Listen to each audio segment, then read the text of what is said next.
روشنی جو کسی کے کام آئے، ایک دیا ایسا بھی راستے میں جلائے رکھنا۔ السلام علیکم، آپ سب لوگ کیسے ہیں؟ یقیناً بہت اچھے ہوں گے۔ میں آپ کی ہوسٹ فرحت شجاعت، پروگرام بزم شعر و ادب کے ساتھ۔ آج ہمارے مہمان ہیں ٹورانٹو کی جانی مانی شخصیت، کسی تعارف کے محتاج نہیں، جناب حسین حیدر صاحب۔ میں ان کو پروگرام کے خوش آمدید کہتی ہوں۔ شکریہ۔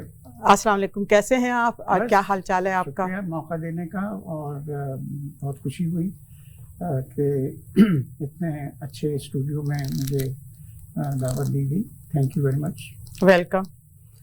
آپ کا سفر چونکہ بہت پرانا کہہ سکتے ہیں ہم، اس لیے بھی کہ ہجرت سے پہلے اور پاکستان بننے سے پہلے یو پی کے بہت معزز گھرانے سے تعلق ہے آپ کا، اور آپ کے والد صاحب، آپ کے دادا بھی ادبی تھے، اس لیے ادبی کہنا ضروری ہے کہ ان کو بھی ادب کا شوق تھا، لکھنے اور پڑھنے کا۔ تو آپ اپنے بارے میں بتائیں گے کہ یہ ہجرت کا سفر پاکستان بننے سے پہلے کا، کہ اس پہ تھوڑا سا روشنی ڈالیے کہ کیا کیسے؟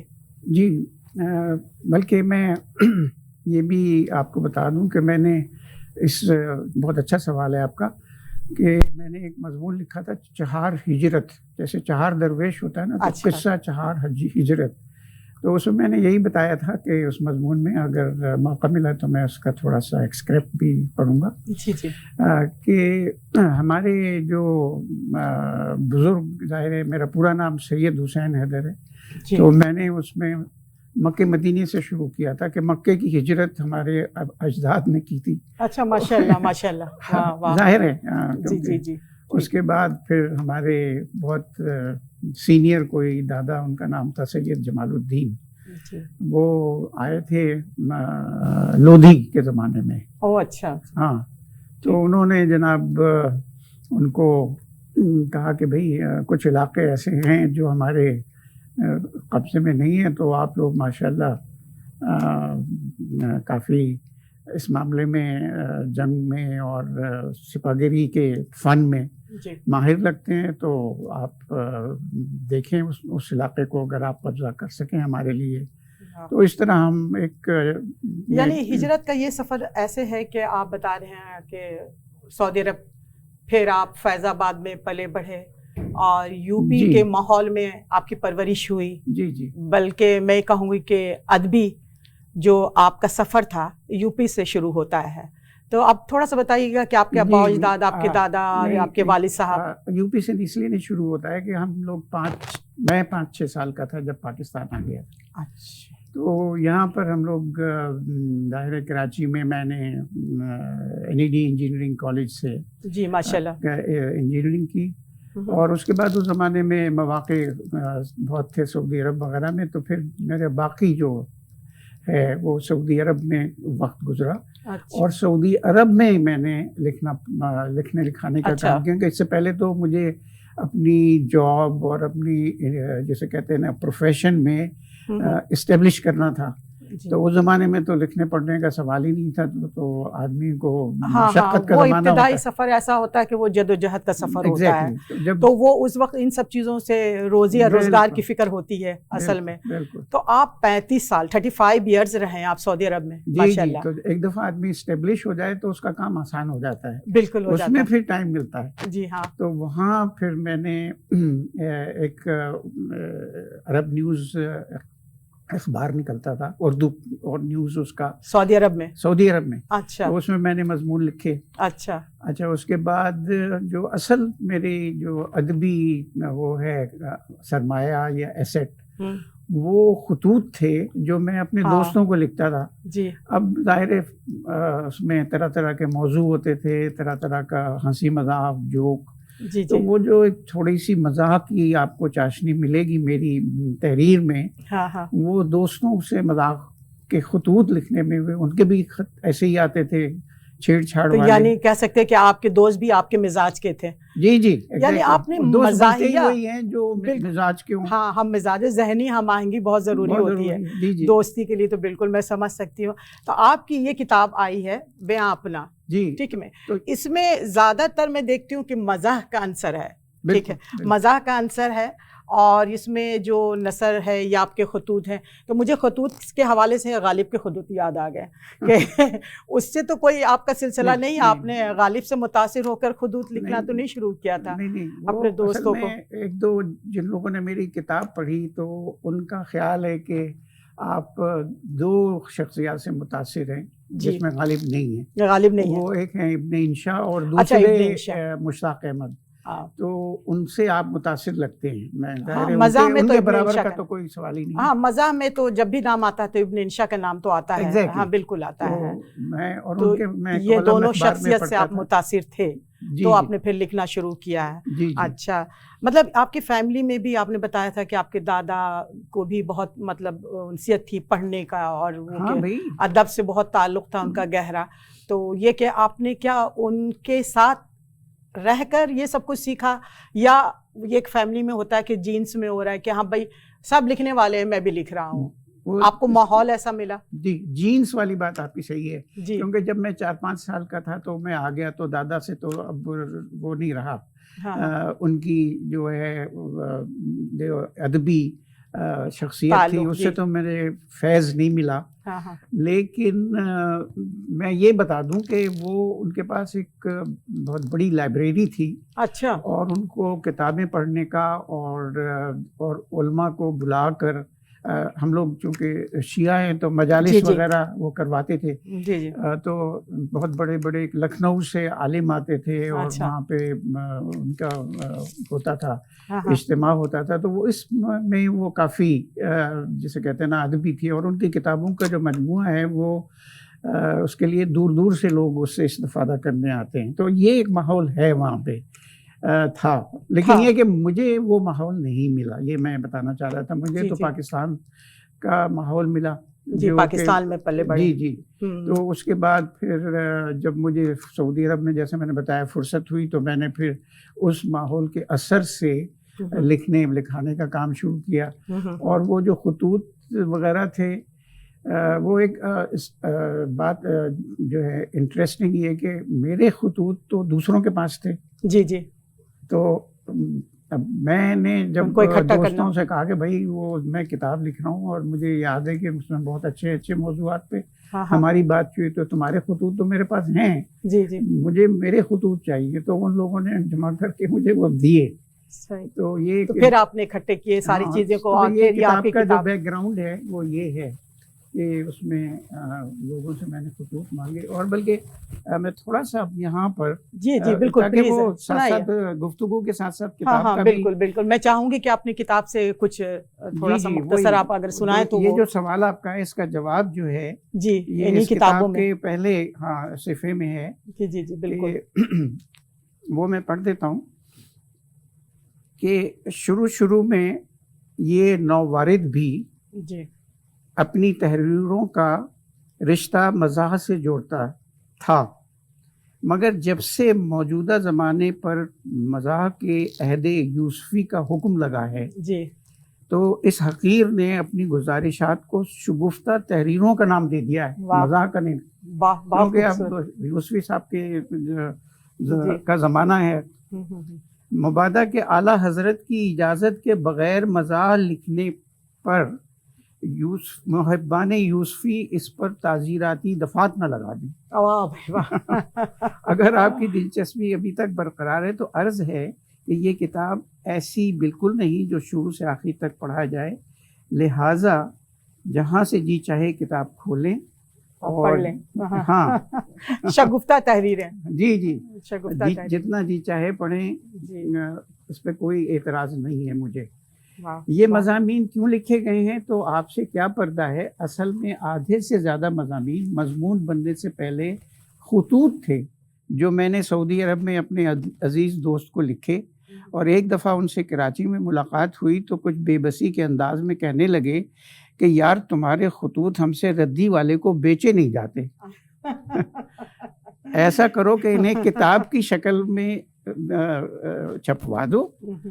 اگر پھر بھی تلوانے پڑیں تو کم از کم دام تو زیادہ لگیں گے. جی بالکل, وزن زیادہ ہوتا ہے. بالکل. ان کی اس کج منطقی سے زیادہ ہماری ریٹائرمنٹ کے بعد کی عدم مشغولیت اس کتاب کی ترتیب اور تدوین کا باعث بنی. پھر بھی ہم نے احتیاطاً چیدہ مضامین کچھ معتبر اہل علم و دانش احباب کو سنائے اور پڑھنے کو دیے. انہوں نے نہ صرف ہماری ہمت افزائی کی بلکہ ایک آدھ نے یہ کہنے میں بھی تامل نہ کیا کہ باوجود آپ کی زبان کی پختگی اور بیان میں گہرائی کا فقدان ہے پھر بھی مضامین میں مزاح کی جھلک نظر آتی ہے, چھپوا دیں, رام بھلی کریں گے. واہ, بہت خوب, بہت یہ خوب. آپ کو بیک گراؤنڈ مزہ میں نے آیا, کتاب بہت میں. بہت خوبصورت, بہت خوبصورت. اور یہ کہ ابھی جناب حسین حیدر صاحب سے میری بات چیت جاری ہے اور میں جاتی ہوں ایک چھوٹی سی بریک کی طرف. انشاءاللہ پھر ملتے ہیں آپ سے.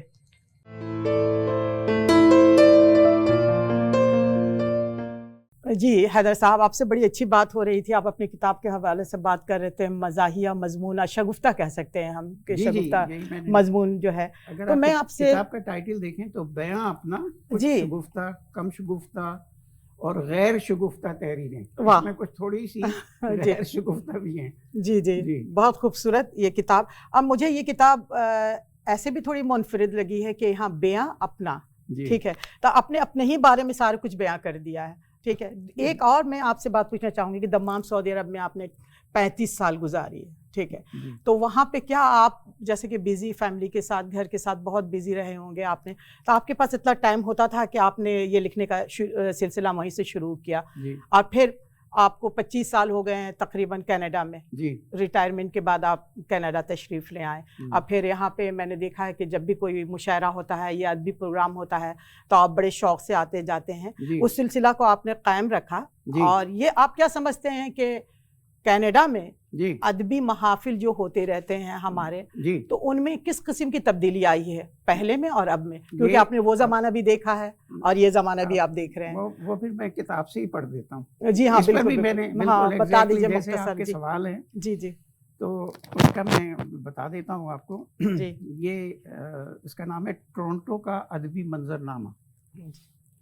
خدا بھلا کرے پرچون کی دکان پر مفت بٹنے والے اردو اخباروں کا کہ ان کے توسط سے ہمیں ٹورنٹو آنے کے چند ہی ہفتوں بعد شہر میں ہونے والی تقریبات, اجتماعات, جن میں میلے ٹھیلوں سے لے کر نہایت اعلیٰ پیمانے کی ادبی محفلوں کی نہ صرف ہمیں ان اخباروں سے اطلاعات ملی بلکہ ہم نے ان میں بے دریغ شرکت بھی شروع کر دی. بالکل. ادبی مجلسوں میں مجمع کی کمی اور ان کے منتظمین کی تپاک کو دیکھتے ہوئے ہم نے انہیں ہی لائق شرکت جانا.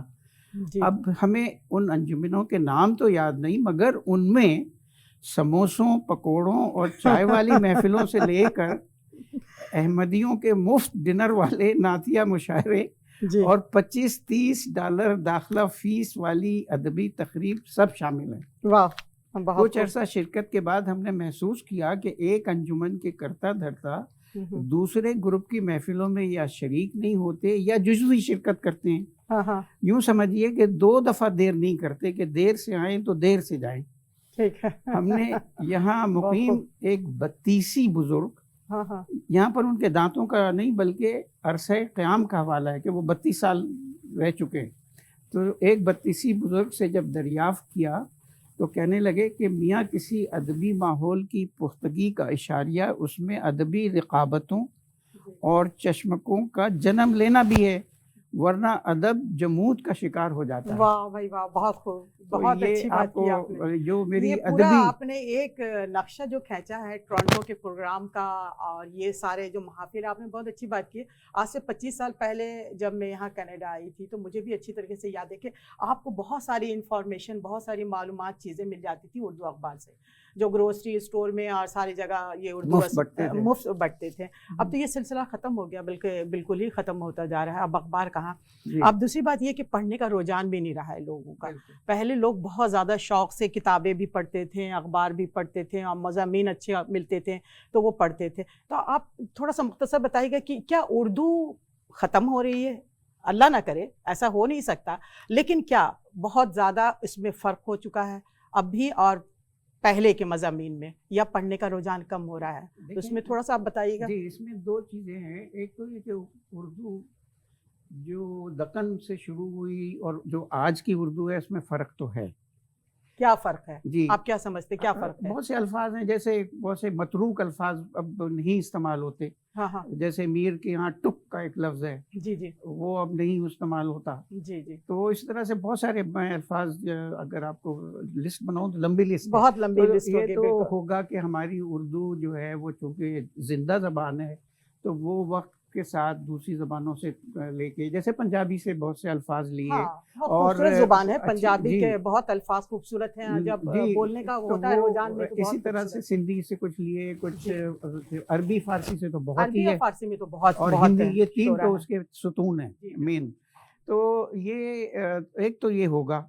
دوسری بات، جہاں تک یہاں پہ اردو کے تعلق ہے تو میرا خیال یہ ہے کہ جو امیگریشن ہے وہ اردو کو زندہ رکھے گی یہاں، کیونکہ انشاءاللہ. بچے جو ہیں اور بچوں کے بچے جو ہیں وہ تو ان سے امید مجھے نہیں ہے. جی. ایک اچھا. بات اور بھی میں یہاں پہ میں نے یہ دیکھا ہے کہ لوگ بہت جیسے شان سے، اب ان میں ایک عجیب وہ ہوتا ہے کہ ہمارے بچے انگلش بولیں تو وہ اردو سے دور ہوتے چلے جا رہے ہیں. ہم اپنی مادری زبان کو کیوں نہیں پروموٹ کرتے؟ ہم کیوں نہیں چاہتے ہیں کہ میرا بچہ اردو سیکھے؟ کیا اس میں شرم محسوس کرتے ہیں لوگ؟ مجھے تو لگتا ہے کہ پہلے تو ہم اردو ہی سکھائیں گھر میں، یا اگر پنجابی ہیں تو پنجابی سکھائیں. آپ اپنی مادری زبان پہلے بچوں کو سکھائیں، اس کے بعد پھر آپ کوئی سی بھی زبان. بچہ اب ظاہر ہے یہاں کے ماحول میں بچہ آپ کا پل رہا ہے، بڑھ رہا ہے، اسکول جا رہا ہے، کالج یونیورسٹی جا رہا ہے، تو وہ یقیناً انگلش بولے گا. انگلش تو اس کو آئے گی، لیکن اردو بولنے میں اس وقت اس کو بہت مشکل ہوگا جب آپ عام بول چال میں اردو کا استعمال یا پنجابی کا یا کوئی بھی سندھی کا استعمال نہیں کریں گے. جو آپ اپنی مادری زبان کو لے کر نہیں چلیں گے تو وہ بچہ پھر بالکل بھی نہیں سیکھے گا کچھ بھی. اس کا تو یہ جواب ہے، میرے خیال ہے انہوں نے، جاوید اختر نے بھی دیا تھا، کہ آج کل ایجوکیشن کا میں اتنا برڈن ہوتا ہے بچوں کے اوپر کہ اب ان کو ہم ایک ایسا سبجیکٹ دیں جو وہ باہر استعمال نہیں کر سکتے، کیونکہ وہ جب باہر جائیں گے اور اپنے ہم جولیوں میں ملیں گے تو وہ اردو کا استعمال تو نہیں کریں گے. لیکن گھر میں وہ اپنے صرف گھر پیرنٹس سے کی تو حد بول تک، سکتے ہیں. وہی بات جی وہ کہہ رہے تھے، گھر کی حد تک وہ اردو چلے گی. تو چونکہ اس کا استعمال محدود ہے جی تو لہٰذا یہ مجھے توقع نہیں ہے، ٹو بی ویری فرینک، کہ میرے پوتے تو بولتے ہیں تھوڑے بہت، ہاں میرے بچے بھی بولتے ہیں ٹھیک ہے الحمدللہ. نا، ہاں لیکن مجھے یہ قطعاً امید نہیں ہے کہ ان کے بچے اردو بولیں گے. ہاں یہ تو مشکل ہے، ہے نا؟ لیکن ہاں تو الحمدللہ میرے لہٰذا بچے بھی یہاں پلے بڑھے ہیں، یہیں پہ بورن ہوئے ہیں، لیکن اردو لیکن اس بولتے کے ہیں. باوجود بھی میں بہت میں وہ جسے کہتے ہیں نا آپٹیمسٹک ہوں کہ اردو رہے گی اور اس کی ترویج بھی ہوگی. وہ اس لیے کہ جو امیگریشن ہوتی ہے، اور یہ امیگریشن تو کینیڈا میں بند نہیں ہوگی کیونکہ یہاں کی برتھ ریٹ بہت لو ہے، تو باہر کے لوگ چاہیے انہیں. تو اس میں سے اچھا اردو ایسی زبان ہے کہ جو کہ میرے خیال ہے یعنی سب سے زیادہ، یعنی کسی زبان پورا انڈیا سمجھتا ہے، بنگلہ دیش میں بھی سمجھی جاتی ہے، مڈل ایسٹ میں بھی سمجھی جاتی ہے. تو لہٰذا وہ جو لوگ امیگریشن سے آئیں گے وہ اردو سے واقف ہوں گے اور اردو اس طرح زندہ رہے گی. یہ آئی ایم ویری کانفیڈنٹ. اچھا بالکل بالکل. نہیں میں امید کرتی ہوں کہ ہم لوگ اس کو زندہ رکھیں گے انشاءاللہ تعالیٰ، اور یہ کہ ہماری نسل، ہمارے آنے والے بچے ہیں اور ان کے بچے بھی، اور بس یہی ہے کہ ہم اللہ سے دعا کر سکتے ہیں کہ انشاءاللہ تعالیٰ وہ بھی اسی ماحول میں رہیں. تھوڑا سا کچھ نہ کچھ تو تعلق ہوتا ہے. اور میں یہ سمجھتی ہوں کہ دیکھیے آپ کا اپنا گھر کا ماحول، معاشرتی ماحول تو اثر انداز ہوتا ہی ہے، یہ نہیں کہ نہیں ہوتا ہے. بچہ آپ کا 6 گھنٹہ 8 گھنٹہ باہر رہ رہا ہو تو اس پہ ظاہر اثر انداز ہوگا یہ ساری چیزیں، لیکن گھر کا ماحول بھی بہت اثر انداز ہوتا ہے. بالکل ٹھیک ہے. تو ہم جو عام بول چال میں تھوڑا سا، بہت زیادہ نہیں بولے گا آپ کا بچہ، تھوڑا سا کچھ لفظ بول نہیں پائے گا، لیکن پھر بھی اس کے باوجود میں چاہوں گی کہ میں اپنی مادری زبان کو. اچھا ایک اور بات آپ سے کرنا چاہوں گی میں کہ آپ کی ایک کتاب آ گئی ہے ابھی، ٹھیک ہے، اور دوسری کتاب کا آپ نے کہا کہ کافی حد تک کہ اس پہ آپ ورک کر چکے، کام ہو چکا ہے.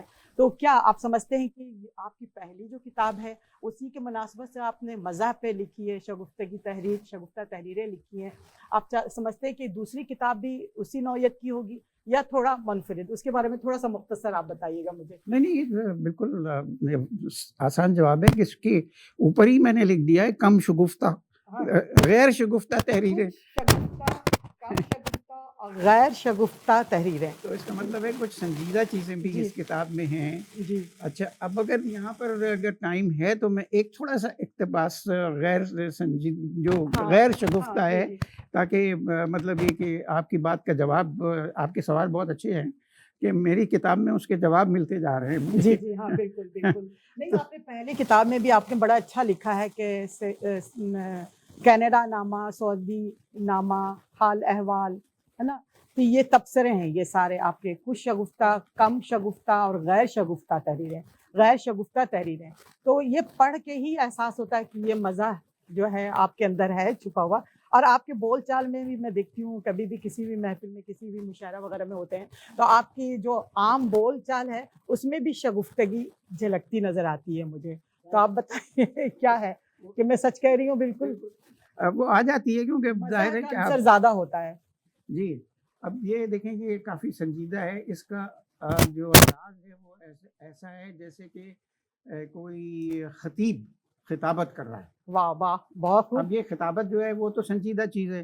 اب تھوڑی سی میں چند لائنیں سناؤں گا کہ یہ کافی مجھ سے سنا بھی جاتا ہے. لوگ اکثر کہتے ہیں کہ بھائی وہ نشانیاں سناؤ. اچھا، یہ اس کا نام ہے نشانیاں. تو یہ دیکھیں کیسے شروع ہوتی ہے کہ اے لوگو، تم جو اس زمین کے مالک بنے پھرتے ہو، اپنے آپ کو جملہ مخلوقات سے اشرف گردانتے ہو، بلکہ تم میں سے تو کچھ زوم میں مبتلا ہیں کہ اگر وہ ان جانداروں کی حفاظت نہ کریں تو اس صفہ ہستی سے مٹ جائیں. تو ایسے لوگوں کو عبرت دلانے کے لیے ہم نے کچھ نشانیاں اسی زمین میں دفن کر دی تھی. جب تم نے ان نشانیوں کو دریافت کیا تو پہلے تو تمہیں ان کے مضمرات سوچ کر یقینی نہیں آیا، مگر جب تم نے تحقیق کی تو یہ جان کے حیرت زدہ رہ گئے کہ تم سے کروڑوں سال پہلے اس کرۂ ارض پہ کچھ اور مخلوقات کی بھی بلا شرکت غیر حکومت رہی تھی. ان کے قدم زمین کے ہر حصے میں موجود تھے اور ان کے لاتعداد اقسام دھڑلے سے اسی زمین سے اپنے حصے کا رزق حاصل کرتی تھیں اور اپنی نسل بڑھاتی تھیں. ان میں سے کچھ تم سے کئی گنا طاقتور، لہیم و شہیم اور اتنے قد و قامت والی تھی کہ دنیا میں ان کی کوئی مثال نہیں. ان کا دور کروڑوں سال پہ محیط تھا اور اس دنیا کے وسائل پر عملداری اتنی محکم تھی کہ اس زمانے میں تمہارے چوہوں جیسے پرکھے بلوں اور درختوں میں چھپے رہتے تھے. لیکن اب وہ ان کا وجود بھی مٹ گیا ہے. یہ ڈائنوسارس کے متعلق میں نے لکھا ہے کہ آپ اپنے آپ کو سمجھتے ہیں کہ بھئی اشرف المخلوقات ہیں، تو اور بھی مخلوقات آئیں اور چلی گئیں. تو یہ اپنے کو یعنی انکسار اور وہ کرنا چاہیے. تو یہ غیر سنجیدہ ہے. بالکل غیر سنجیدہ سی بات ہے. یعنی میں امید رکھوں کہ آپ کی جب دوسری کتاب آئے گی انشاءاللہ تعالیٰ جلدی آئے گی تو اس میں تھوڑی سی مختصر اور تھوڑی سی غیر شگفتہ تحریریں بھی ہوں گی اس میں. اور جب میں آپ سے یہ پوچھنا چاہتی ہوں کہ 25 سال سے آپ الحمدللہ، جیسے کہ میری معلومات ہے، میں صحیح کہہ رہی ہوں، آپ 25 سال سے کینیڈا میں ہیں؟ جی بالکل 25 سال سے کینیڈا میں ہیں. تو بچے ماشاءاللہ کتنے ہیں آپ کے؟ ہاں میرے دو بچے ہیں، ایک بیٹی ایک بیٹا. اچھا ماشاءاللہ. اور ان کے بھی دو بچے ہیں. اچھا گریٹ. ہاں تو وہ بالکل صحیح فیملی پلاننگ پہ چل رہے ہیں. ساتھ ہاں ان کے ساتھ آپ انجوائے کر رہے ہیں ٹائم کو، جو آپ نے اتنا مطلب کہنا چاہیے کہ 35 سال جب آپ نے دمام میں گزارا ہے تو وہ سفر ایسا ہوتا ہے کہ آدمی ظاہر رزق کی تلاش میں دنیا کے ہر کونے میں جا رہا ہوتا ہے. تو اب آپ لائف کو انجوائے کر رہے ہیں اپنے صحیح معنی میں. جی جی ٹھیک ہے نا. کہ اب تو آپ کی بیگم ماشاءاللہ سے ان کو بھی کچھ ہے یا نہیں؟ وہ ان کا پڑھنے کا شوق، ان کا تعلق لکھنؤ سے ہے. اچھا. تو میں نے انہیں اس کتاب کی جو ڈرافٹ دیا تھا تو انہوں نے خاصی اس میں مجھے نئے محاورے، کچھ چیزیں اس میں الفاظ انہوں نے شامل کیے. تو اس لحاظ سے تو مجھے ان سے کافی فائدہ ہوا. بالکل ظاہر ہے وہ آپ کے ساتھ رہ رہی ہیں. جی. اور یہ کہ جب ایسا ماحول ہوتا ہے گھر میں ایسا ماحول ملے گا تو وہ بیگم کو خود بخود شوق تو ہوگا. جی. تو یہ کہ آپ آئے یہاں پہ ای آواز ٹی وی کا میں بہت شکریہ ادا کرتی ہوں کہ بہت خوبصورت اور بہت اچھا پروگرام آپ کے ساتھ رہا ہمارا. اور حسین حیدر صاحب آپ کا بھی بہت شکریہ ادا کرتی ہوں میں، اور انشاءاللہ تعالی زندگی رہی تو یہ پروگرام ایسے ہی بزم شعر و ادب کے ساتھ آپ سے ملاقات ہوتی رہے گی، اور بہت شکریہ آپ کے آنے کا، اور ای آواز کا بھی بہت شکریہ۔